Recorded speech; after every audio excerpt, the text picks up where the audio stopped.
Our top story tonight, LSU is once again under fire after female state lawmakers blasted the university about its response to a recent report. That report alleging the school mishandled years of sexual misconduct complaints. Fox 44's Harrison Golden joins us now from the state capitol. That's where that meeting took place. He has more on the heated debate. Harrison? Kellyanne, a lot of controversy brought us to where we are today, and today was the day for all of it, and the anger spoke for itself.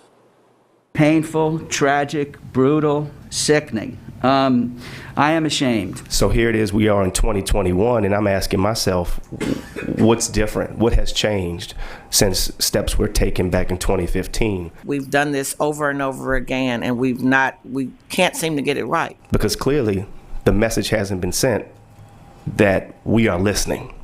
I may not have been in the chair when the things happened, but I'm sitting in the chair today, so it is my responsibility to apologize, and I do. The policies were very unclear. There were directions within departments to report Title IX issues to places they should not have been reported. To say that there was a policy not in place or people didn't know what to do, I just think it's kind of bull. I've never had a job anywhere that would not have terminated me for lying at work and not protecting the people that I was there to protect. I would say making a falsehood as opposed to not saying. Disclose falsehood. Did they tell the truth?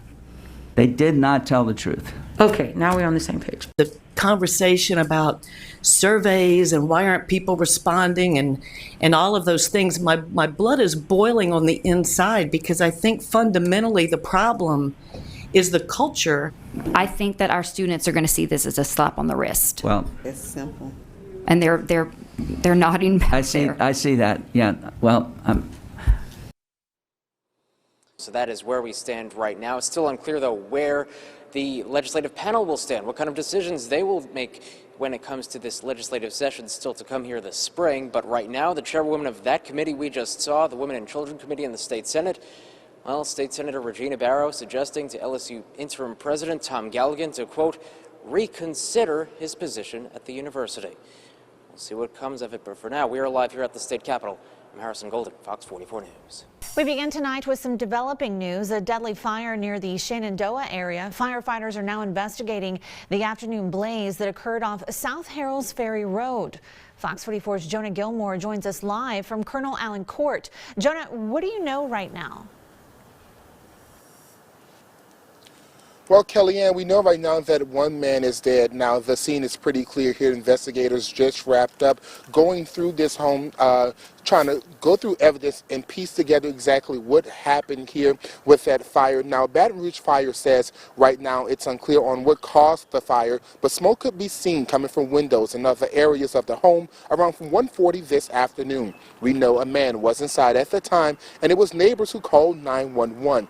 I'm told the fire was contained to the front of the home, but the victim was found at the rear. At this time, we only know of one victim. There's a lot of stuff in the house, and they're going to go through and, do a search and make sure there's no other victims. They were able to gain access pretty quickly after arriving and, make entry, and they located the victim. Now, again, investigators just wrapped up trying to piece together and go through evidence and see what actually caused that fire. Coming up tonight on Fox 44 News at 9, we'll hear from one of the neighbors who actually made that 911 call. Reporting live in Baton Rouge, Jonah Gilmore, Fox 44 News. Well, community leaders put the spotlight on 5 Ascension Parish first responders who rescued a mother and her 2 children from a drowning vehicle. Today, that group was recognized, including a 911 operator, 2 sheriff's deputies, and 2 Sorrento firefighters. Investigators say the mother lost control of the truck she was driving before overcorrecting and ending up in the New River Canal. A passenger escaped, climbed on the roof of that truck and called 911. Minutes later, first responders were on the scene. That's when they jumped into action, breaking the vehicle's glass window and pulling the mom and her kids to dry land. One deputy says he was ready to put his life on the line to save others. I was called to do this job. It was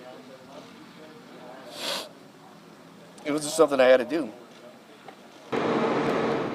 The family was taken to a Baton Rouge hospital where a 4-year-old child did die a day later. Investigators say that mother remains in critical condition tonight.